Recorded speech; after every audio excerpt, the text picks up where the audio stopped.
2 tahun yang lalu, saya jalan ke 4 negara Afrika dan cukup lama tinggal di sana. Dan rencananya akhir tahun ini, saya akan ke Afrika Selatan juga cukup lama rencananya tinggal di sana. Saya cukup serius mempelajari Afrika. Prediksi saya mungkin bisa dikatakan nyeleneh, tapi itulah sontoloyo. Prediksi ini sebenarnya untuk saya pribadi, bukan untuk semua orang. Tapi kalau ada yang setuju, boleh juga dipakai sebagai referensi. Menurut saya, dalam 40 tahun ke depan, label Made in Afrika akan ada di mana-mana seperti Made in China hari ini pada banyak negara di Eropa, seperti pada pakaian, handuk, gadget, handphone. Yang kita tahu pada saat ini di Eropa adalah kebanyakan Made in China. Prediksi saya berani mengatakan lebih jauh. Produk-produk Afrika sebentar lagi akan menggantikan barang-barang yang saat ini dibuat perusahaan Cina daratan, di mana Cina berencana memindahkan banyak pabriknya ke Afrika. Strategi ini seperti Amerika memindahkan pabriknya ke Cina di tahun 90-an, di tahun 2000-an. Banyak kemajuan telah dibuat oleh Afrika dengan perkembangan industrinya selama 10 tahun terakhir. Sebagian besar negara Afrika telah menikmati pertumbuhan ekonomi yang berkelanjutan. Dalam beberapa kasus dengan tingkat pertumbuhannya di atas 5%. Didukung oleh kenaikan harga komoditas, surplus anggaran, banyaknya investasi, dan mulai sedikit konflik. Bahkan di beberapa tempat konfliknya sudah hilang. Sektor jasa berkembang di seluruh benua Afrika. Sementara boomingnya telekomunikasi didorong juga oleh penggunaan ponsel, penetrasi internet sangat berperan untuk majunya Afrika. Terutama yang paling utama adalah sektor layanan keuangan, sangat dinamis. Benar ada fakta bahwa 28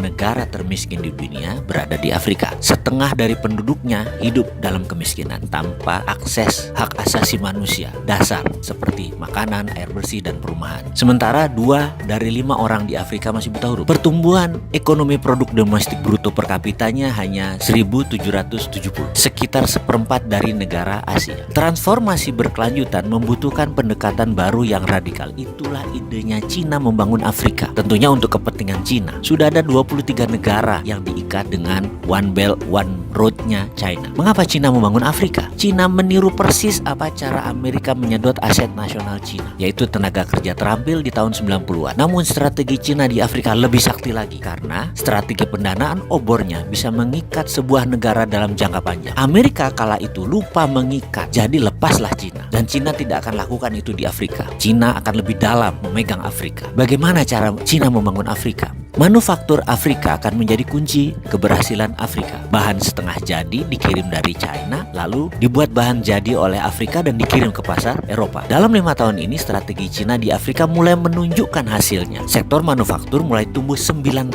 per tahunnya, dan sektor pertanian tumbuh 17%. Walau Afrika saat ini hanya mengontribusi 2% dari manufaktur global, tapi kemajuannya terlihat jelas. Uni Afrika telah menempatkan sektor manufaktur di jantung agenda 2063-nya. Kerangka kerja strategis untuk transformasi sosial ekonomi benua ini selama 50 tahun ke depan, yang memiliki perjanjian dan dukungan penuh dari semua 55 negara, ditambah obor Cina. Saat ini, sebagian besar industri Afrika awalnya berfokus pada perakitan bernilai tambah rendah. Namun dalam 5 tahun ke depan, karena bahan baku yang diperlukan tersedia secara lokal, akan mulai ke arah produksi industri bernilai tambah tinggi. Cina di Afrika sudah mulai membangun industri bernilai tambah tinggi seperti perusahaan petrokimia dan berbagai mesin produksi lainnya. Industri petrokimia di Mesir misalnya, potensi untuk menciptakan ribuan tenaga kerja langsung, dan saya perkirakan akan membantu melipat gandakan ekspor Mesir dalam beberapa tahun ke depan. Untuk pertama kalinya Afrika akan memiliki industri dasar seperti plastik, bahan bangunan, suku cadang otomotif yang memungkinkan mereka memproduksi berbagai macam perakitan secara lokal. Afrika itu mulai menggeliat positif terutama pada saat ketegangan perdagangan antara AS dan Cina yang berdampak pada produksi kedua negara tersebut. Kebanyakan Afrika yang mengambil keuntungan. Secara demografi, Afrika pada tahun 2050 akan memiliki tenaga kerja yang lebih besar dan lebih muda dari Cina atau India. Sektor manufaktur